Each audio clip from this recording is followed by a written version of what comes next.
March 17, 2018. The New York Times publishes an article exposing Cambridge Analytica, who acquired the private data of tens of millions of Facebook users in 2014, leading to the biggest leak of data in Facebook history. The data would later on be used in Trump's 2016 campaign for president, where they developed techniques to target Americans with campaign ads that had pinpoint precision. How was this possible, and why did it work? Welcome to the hidden world of data mining. Your age, gender, height, hobbies, diet, these are all pieces of information called data points that can describe you. Data mining companies work to collect these and sell them, as they are useful to advertisers. The data mining companies compile this data in a process called profiling, which essentially sorts the data by person and recreates the identity of the person with the data collected. Patterns in profiles similar to you can be found and extrapolated to predict and know more about you and your behavior. This valuable information is then bought by anyone who is interested and has a reason to know more about you. Think about advertising companies willing to sell you something, governments wanting to know more about you as a citizen, banks trying to understand how risky you are as a customer and therefore adjusting the interest on your loans accordingly, or even insurance companies that want to judge the amount of risk you pose them and charge you correspondingly. It almost seems like everyone is after your data, and in fact, it's true. But how exactly do these data mining companies get a hold of your data? Data can be collected in a variety of ways. They can be publicly accessed through social media, birth certificates, property records, and any other public records. But this method is relatively obvious since the documents are in fact public. But what about collecting from private sources? That wouldn't be allowed, right? In fact, it is, and data mining companies do it by buying your data from normal businesses. Is this even legal?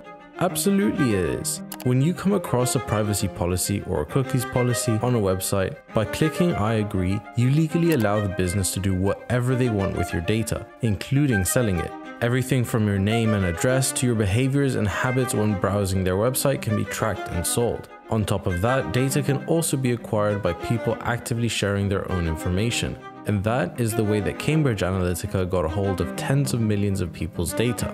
But why would anyone willingly give away their own information? If you are interested in this type of content and want more mini documentaries on topics like data mining, please consider subscribing.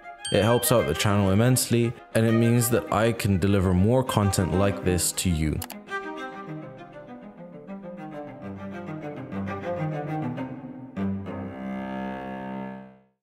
The trick to getting people to give you their own information is by making them think that you aren't collecting any information. In 2014, Alexander Kogan created an app called This Is My Digital Life, which paid people to take a personality test. However, to take the quiz, you had to consent to the app accessing your Facebook profiles and the profiles of your friends. It was then advertised to freelance workers on an online marketplace. So when over 270,000 people took the quiz, the app was not only able to access the data of the quiz takers' Facebook accounts, but also the accounts of their friends, as they had given consent. As a result, Kogan could fully access the data of over 50 million Facebook accounts, and to harvest this data, he only needed a research purpose only license, which he obtained. He then sold the harvested data to Cambridge Analytica for an alleged $7 million, but by selling it, violated the research-only license. This is how the greatest Facebook leak happened.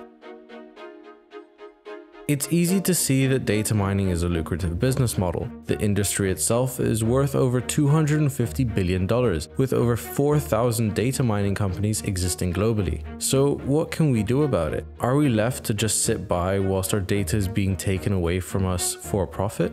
Whatever we do, we will always leave a data trail, whether it's buying a house or communicating with our friends on social media. Our lives are no longer private, and data mining companies profit off this. Axiom, a data broker, has files on 2.5 billion people with an average of 11,000 data points per consumer. Bear in mind that these numbers are just from one single data broker.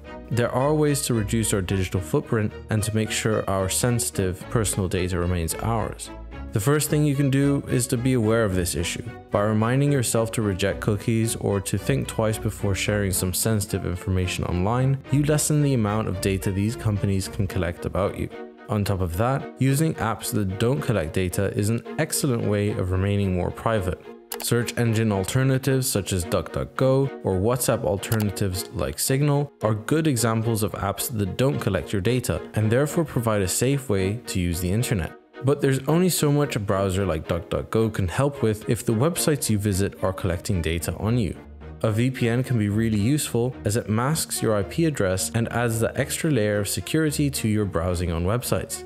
I found that NordVPN was one of the most secure VPNs out there, as well as delivering great quality in terms of number of service and their built-in malware and ad blocker. I've left a link in the description if you're interested.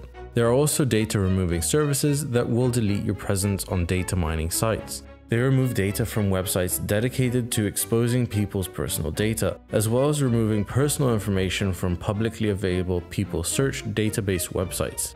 This service will certainly cut down your digital footprint and help your data stay more protected. I've left a link below to Incogni, which is a service that provides exactly this. Whichever measures you decide to protect your own data, just keep in mind that there are thousands of companies out there trying to take it from you.